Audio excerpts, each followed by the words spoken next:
Selamat pagi teman-teman semuanya, bertemu kembali ya kita. Hari ini pertemuan ketujuh, berarti Selasa depan kita akan UTS. Selasa depan berarti kita masuk pertemuan ke-8. Nah teman-teman, ini pertemuan ketujuh kita sampai pada pembahasan yaitu sejarah atau perkembangan agama Buddha pada abad ke-1 sampai ke-3 ini sudah masuk tahun Masehi. Kalau pertemuan minggu lalu kita membahasnya adalah eh,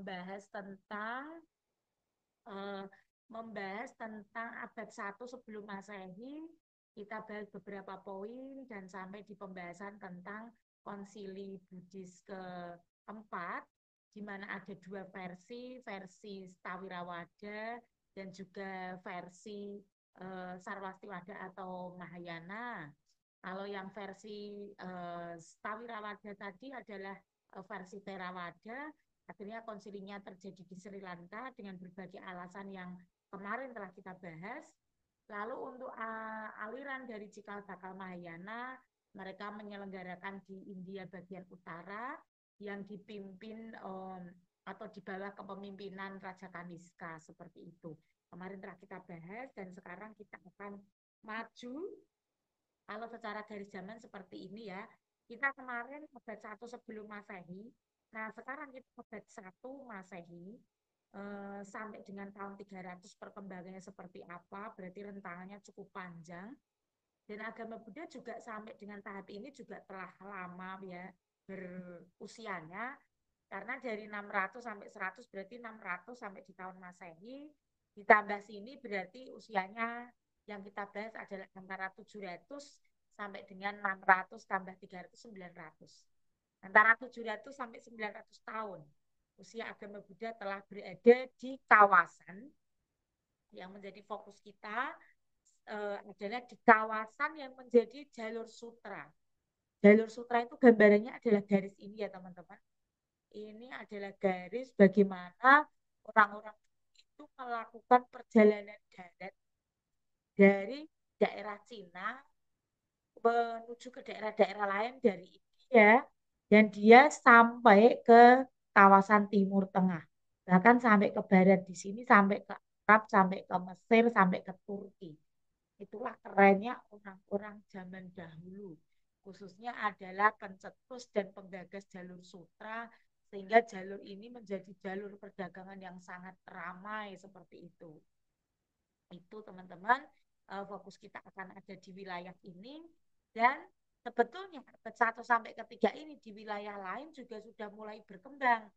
Misalnya di daerah, ini kan peta kita ya, di daerah sini, Sumatera sendiri, cikal bakal perkembangan agama Buddha juga sudah mulai ada. Terus di sini ya, ini kawasan Thailand, kawasan Myanmar, kawasan Kamboja juga sudah mulai berkembang. Tetapi saya ingin membawa teman-teman ke kawasan sini ya, daerah Baktria sini, atau kawasan sekarang itu menjadi wilayah Afghanistan, Pakistan, karena wilayah ini sebetulnya dulu pun sudah menjadi pusat perkembangan agama Buddha, namun karena apa ya kurang ada yang mengeksplor, kadang kita pun juga kurang tahu bahwa ternyata abad 1 sampai ke-3 sesudah Masehi atau Masehi itu di sini itu ada pusat-pusat gitu ya, pusat-pusat studi, pusat-pusat keagamaan, pusat-pusat spiritual Buddhis yang sudah sangat luar biasa. Dan saya mau mengenalkan itu kepada teman-teman. Jadi tahun 100 sampai 300 di daerah lain juga sebenarnya menarik untuk dibahas, tapi saya mengajak teman-teman mengenal wilayah yang selama ini belum begitu dikenal, yaitu kawasan Afghanistan dan Pakistan di sini ya. Jadi wilayah sebelahnya utaranya dari India. Kalau teman-teman lihat ini adalah Google Earth ya. Dan tadi jalur sutra itu mulainya kan dari Tiongkok, dari Mongolia yang daerah utara, intinya dari kawasan Cina. Ini mereka berjalan ke barat dan pedagang dari barat bahkan sampai Mesir sini ya, mereka itu melakukan perjalanan ke timur. Jadi ini jalur ini ramai, orang itu berlalu lalang seperti itu. Dan bayangkan ya jarak yang jauh ini mereka berjalan menggunakan bantuan hewan. yang ya ala kadarnya gitu ya, yang kuda, ya keledai dengan membawa bekal makan seperti itu. Jadi perjalanan mereka itu perjalanan dagang yang sebetulnya challenging gitu ya, banyak tantangannya. Tapi pendahulu-pendahulu kita itu mereka mampu melakukannya. Kembali ke fokus Afghanistan dan Pakistan, teman-teman lihat di peta ya. Ini adalah titik apa? Titik tengah. Jadi posisi buat apa ya, lokasi geografi Afghanistan dan Pakistan itu penting karena ini jadi tempat persinggahan tengah. Ini merupakan istilahnya itu titik pertemuan antara perdagangan dari timur, perdagangan dari barat. Karena sebagai titik pertemuan juga akhirnya menjadi pertemuan bukan hanya barang dagangan, tetapi pertemuan kebudayaan, saling tukar bahasa. Ya bayangkan ya teman-teman, perdagangan mereka itu luar biasa. Mereka bukan hanya bertukar barang, tetapi mereka saling mempelajari bahasa. Gimana tidak mempelajari bahasa loh, mereka tidak bisa jualan kan kalau tidak saling memahami bahasa masing-masing. Maka dari itu orang zaman dulu pun ya bagi saya keren gitu. Mereka itu saling belajar satu sama lain bukan hanya tentang barang dagangan mereka, tapi tentang bagaimana cara mereka berbahasa, seni mereka, karena mereka juga menjual barang-barang seni, bukan hanya barang-barang komoditas berupa misalnya ya nanti yang dari Cina itu jual-jual itu loh kayak keramik, gerabah yang dari sampai sekarang kan piring istilahnya piring keramik dari eh, Cina itu kan terkenal guci-guci, bukan hanya itu. Tetapi juga menjual aneka lukisan, barang-barang seni yang lain, tenun, kain sutra gitu ya. Makanya dinamakan jalur sutra karena kain sutra juga merupakan dagangan andalan itu dari Cina untuk dijual ke wilayah barat. Dan sebaliknya, yang dari Arab Saudi dan daerah sekitar sini yang ada kurma, mereka juga ke timur menjual kurma, mengenalkan budaya mereka makan kurma seperti apa dan lain-lain. Itu jadi slide ini untuk membuka wawasan kita semua bahwa betapa pentingnya dan betapa secara geografis itu apa ya menguntungkan gitu posisi Afghanistan dan Pakistan yang berada di tengah-tengah jalur sutra. Nah, ini juga saya dapatkan dari internet, teman-teman nanti juga bisa browsing sendiri gitu ya. Peran Afghanistan di jalur sutra seperti apa, betapa strategisnya gitu ya. Kalau dikatakan ini di internet yang saya quote di sini, ini merupakan letaknya itu strategis karena menjadi tempat persimpangan Asia Timur, Asia Barat. Tahu ya, berarti Cina dan Asia Barat itu negara-negara Mesir ke timur, Saudi dan lain-lain. Lalu titik persinggahan. Ya jelas karena apa? Karena itu titik tengah. Dan karena titik persinggahan ini penting karena Afghanistan, Pakistan kalau teman-teman nanti lihat-lihat di YouTube itu kan negaranya itu sudah mulai bergurun, berpasir-pasir gitu. Nah, itu makanya mereka pun istilahnya menjadi tempat oasis gitu. Oasis itu ya tempat mencari perlindungan, air gitu, mengisi bekal makanan, jajan-jajan di sana kan seperti itu ya. Itu. Kalau kita mengambil konsepnya dari Raja Asoka, ya ini rest area paling penting itu ada di Afghanistan dan Pakistan. Lalu dikatakan menjadi jembatan perdagangan gitu ya. Ya itu tadi jembatan perdagangannya seperti apa? Karena teman-teman lihat lagi slide ini ya. Ini di tengah loh. Ini tuh benar-benar jadi titik ya di sini singgah dulu lah, istirahat dulu lah seperti. Bahkan di sini juga terjadi transaksi yang sangat besar seperti itu. Nah, sehingga ini saya kosongin maksudnya gini. Teman-teman bayangkan di sini ya. Ini saya kasih tempat putih itu untuk teman-teman mikir, merenung bahwa dari zaman dulu perdagangan, ekonomi, politik itu selalu berkelindan dengan keagamaan. Keagamaan ya bisa dijadikan alat ya bisa, agama dijadikan tameng ya bisa, seperti itu. Itu bukan hanya zaman sekarang.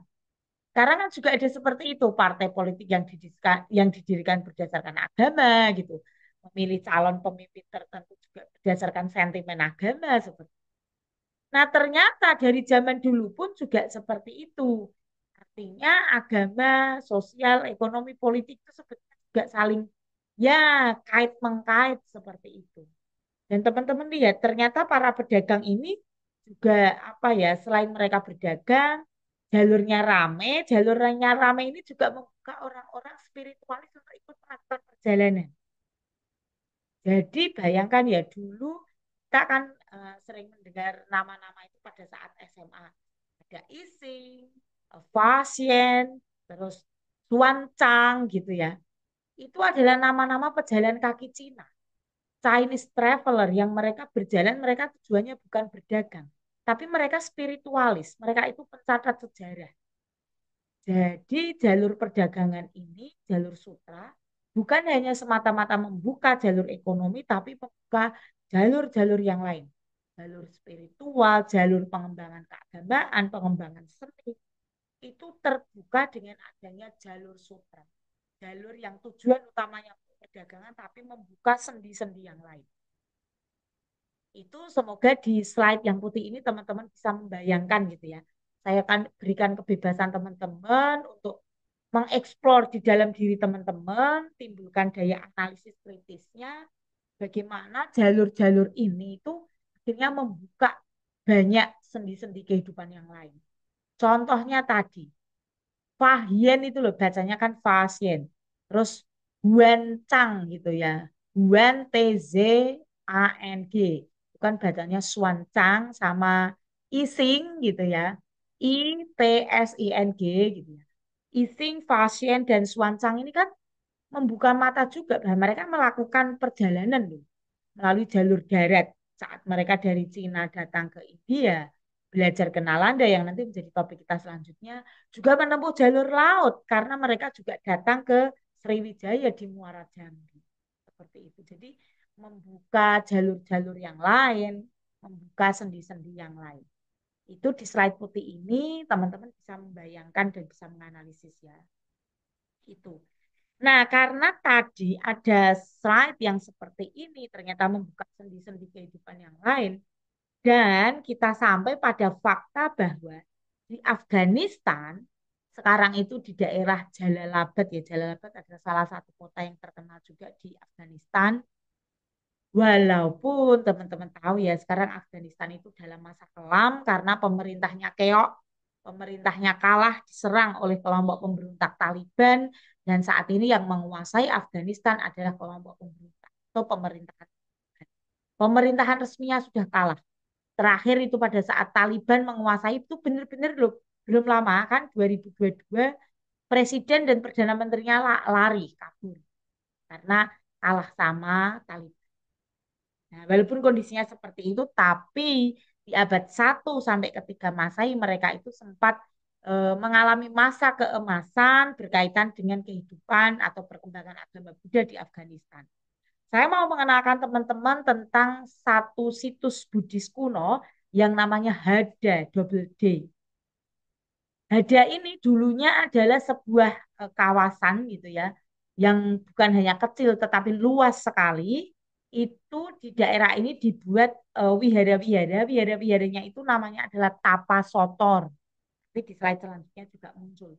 Jadi ada Tapasotor satu, kompleks wihara satu, dua, tiga, empat, lima, yang itu dibuat berjenjang dari masa abad satu sampai abad selanjutnya. Bahkan dikatakan Hada ini berkembang sampai abad 9 Masehi. Teman-teman bisa bayangkan 900 tahun kebudayaan yang bukan dalam masa singkat ya, ini lama. 9 Masehi berarti setara dengan Borobudur. Bayangkan Hada ini berkembang dari abad 1 Masehi sampai di Borobudur berjaya Hada ini juga masih berjaya. Seperti itu. Lalu hancurnya karena apa? Hancurnya adalah memang karena perkembangan agama Islam yang saat itu besar, Islam melakukan invasi, Islam melakukan perluasan dengan cara perang, dan bagi situs-situs khususnya Budi seperti ini yang ada patung dan ada wihara-wiharanya itu dianggap sebagai kafir, itu dianggap sebagai situs yang musyrik, maka dihancurkan oleh perluasan dari kerajaan-kerajaan Islam. Itu. Itu tentang Hada, lalu temuan arkeologinya lah ini. lebih dari 20 wihara atau biara atau tapasotor tadi, terus ribuan stupa itu ditemukan, dan sekarang Hada ini juga dilindungi oleh UNESCO, walaupun nanti kita ketemu ya fakta salah satu situs tempat lain selain Hada itu namanya Mes Aminak, itu sama pemerintah Afghanistan itu kayak udah dijual gitu lokasinya, bukan jual ya, tapi dikontrakkan sama Cina karena itu merupakan lokasi tembaga terbesar kedua di dunia setelah di Jayapura yang milik kita Indonesia. Lalu itu menjadi apa ya, bingung gitu. Ini pilih mempertahankan situs arkeologi atau mau menggali tembaganya. Tapi sebagian besar itu ternyata dipilih untuk digali tembaganya. Berarti situs di Hada ini semakin menciut gitu ya, semakin menyempit, semakin sedikit karena kalah sama itu kebutuhan manusia akan tambang, khususnya tambang tembaga di daerah Hada ini. Itu lalu teman-teman, nanti di Hada ini kita akan melihat bahwa ciri-ciri, nah ini adalah style ciri-ciri dari seni di daerah, namanya itu Gandhara. Gandhara itu seni untuk menyebut di wilayah Afghanistan dan Pakistan. Gandharan art gitu ya. Seni Gandhara itu seni India ke utara. Wilayah India ke utara sampai dengan Afghanistan dan Pakistan. Itu karena kan kalau kita lihat petanya lagi ya teman-teman, itu ini kan sudah dipengaruhi oleh ini wilayah-wilayah yang ke Arab-Araban gitu ya, ke Eropa-Eropanan seperti itu. Itu jadinya apa?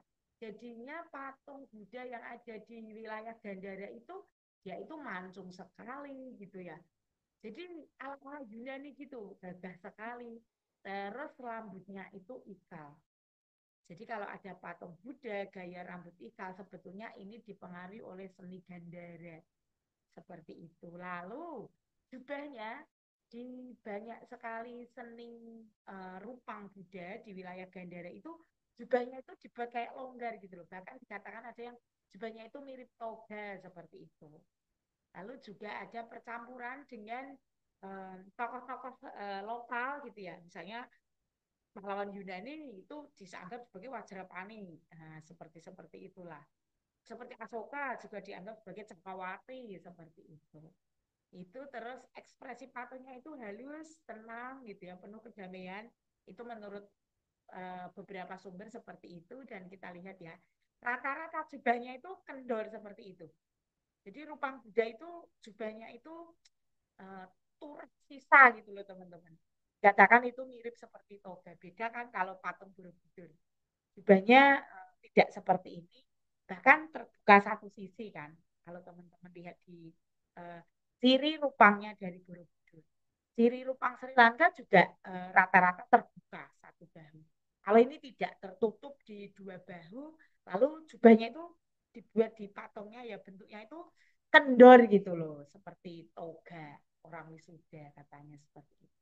Nah ini seni dari Gandhara, yaitu kalau kita ngomong Gandhara, pikiran teman-teman tujunya ke wilayah Pakistan dan Afghanistan. Nah ini yang luar biasa. Daerah Pakistan, Afghanistan itu bukan hanya ada satu wilayah Hada tadi yang banyak tapas sotor, banyak wihara, tetapi nanti kita akan ketemu Bamiyan juga, Taxila University, dan Mes Ainak. Mes Ainak ini juga wilayah, Bamiyan itu juga wilayah. Kalau Taxila University itu reruntuhan universitas, seperti reruntuhan Muara Jambi, lalu reruntuhan Nalanda University yang ada di India. Luar biasa ya. Jadi di daerah Gandhara itu adalah kalau nama empire-nya kalau Raja Asoka itu kan Maurya. Kalau ini namanya Kusan. Dinasti Kusan yang menguasai wilayah India Utara sampai Afghanistan dan Pakistan yang mendukung perkembangan agama Buddha di sana namanya adalah dinasti Kusan, termasuk raja salah satunya raja Raja Kanista seperti itu. Nah, ini banyak sekali dan ini yang paling terkenal. Nah, mungkin teman-teman belum tahu ini termasuk tugasnya hari ini teman-teman ini salah satu. Kecuali Taxila University nanti saya skip tidak menjadi tugas karena itu nanti akan dibahas berbarengan dengan Saya lanjutkan, selain Hada, saya mau mengenalkan teman-teman tentang Mes Ainak. Mes Ainak itu adalah juga situs arkeologi Buddhis kuno seperti Hada tadi ya, masih di Afghanistan lokasinya, tapi di beda provinsi sama di Hada. Nah ini berkembangnya antara abad 2 sampai ke 7. Dia lebih muda sedikit daripada Hada. Jadi Hada ini lebih tua, abad 1 dia sudah mulai dibangun, di Mes Ainak abad 2 dia sampai abad 7 keren juga. Jadi dia lebih apa ya? Lebih punah duluan daripada di Hada. Hada itu lama seperti Bamiyan juga lama. Nah, seperti itu Ainak ini kenapa disebut Mes Ainak gitu ya? Sebenarnya dalam arti bahasa sana ini adalah tembaga kecil. Memang Mes Ainak ini dibangun di daerah tembaga. Kayak akan tembaga, jadi seni-seni dari sini itu banyak sekali patung, rupang, benda-benda Buddhis itu terbuat dari tembaga. Zaman dulu orang-orang sudah bisa menggali tembaga dan membuatnya menjadi kerajinan. Jadi luar biasa sekali ya. Nah itu Mas Aina. Lalu ini pernah terjadi belum lama ya tahun 2007 itu bagaimana Afghanistan melakukan kerjasama kontrak Cina terjadi kebingungan gitu bagaimana ini eksploitasi tambang atau pelestarian warisan budaya dunia.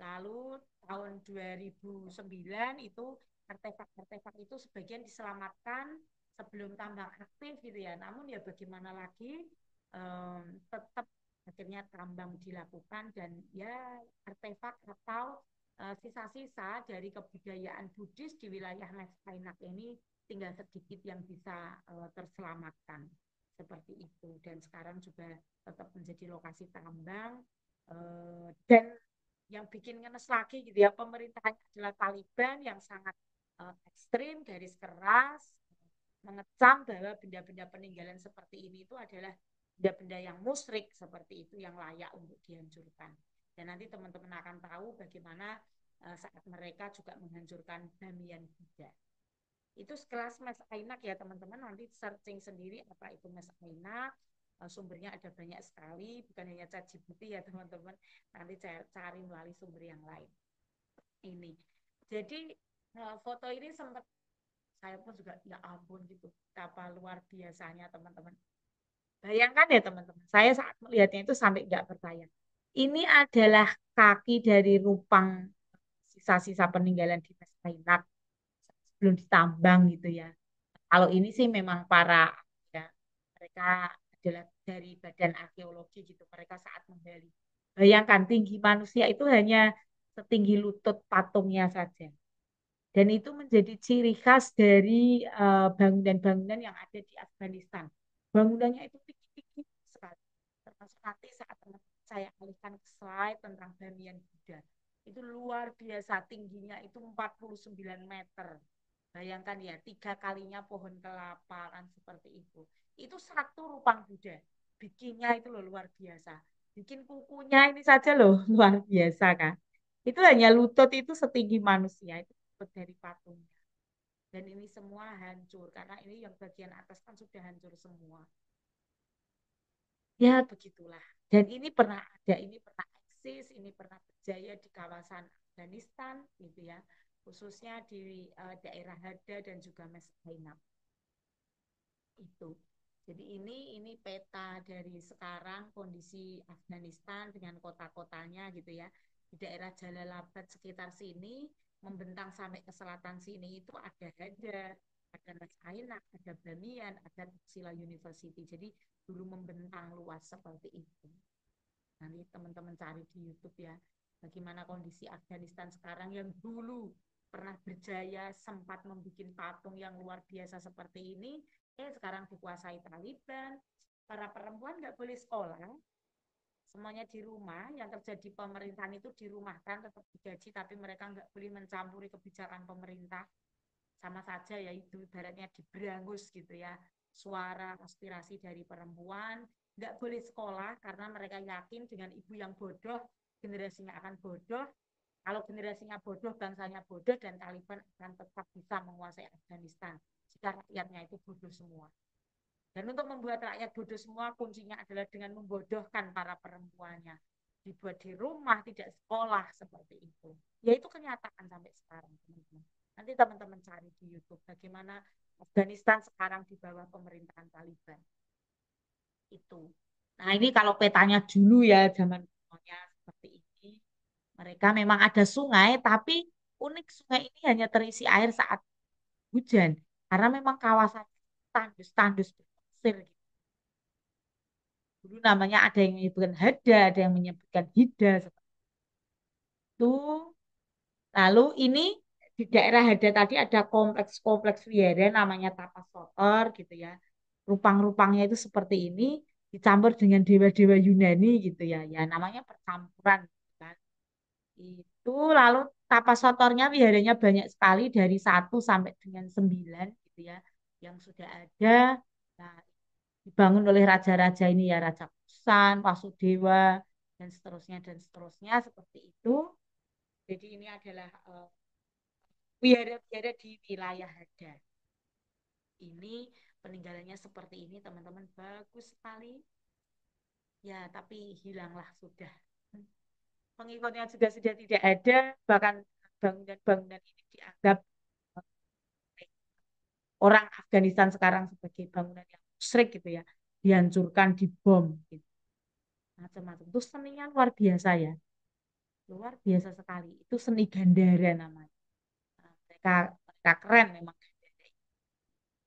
Nah, teman-teman sudah tahu Hada dengan Tapas Sotor, kompleks wiharanya tadi. Kompleksnya seperti ini banyak sekali, yang besar itu di tempat 9 kompleks wihara. Terus, Mas enak teman. Lalu gini, saya juga mau mengenalkan teman-teman sama Bamiyan Buddha. Itu juga masih di Afghanistan. Ini merupakan yang paling terkenal di antara Hada dan Mes Ainak karena ini itu nyata banget tuh. Di lembah seperti ini ya, di lembah Bamiyan.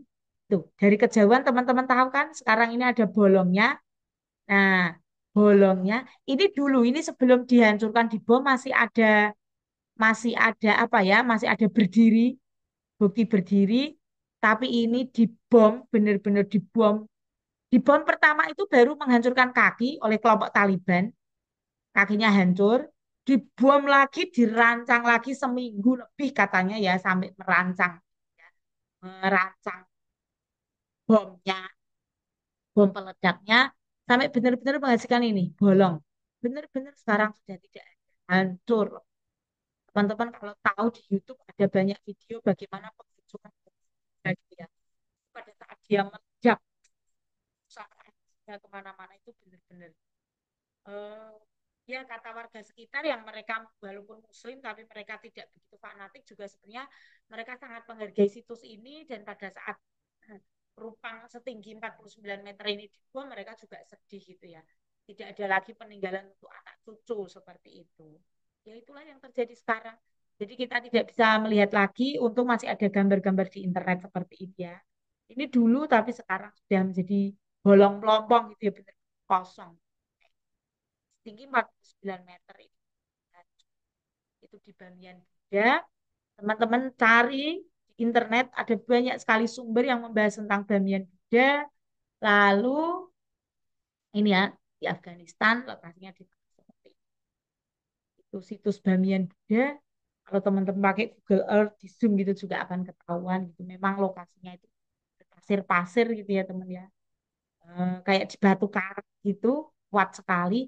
Dan ini teman-teman tahu, ini lubang-lubang kecil ini dihuni loh. Ini tuh dulu tempat tinggalnya para biku. Ini menjadi kuti-kutinya.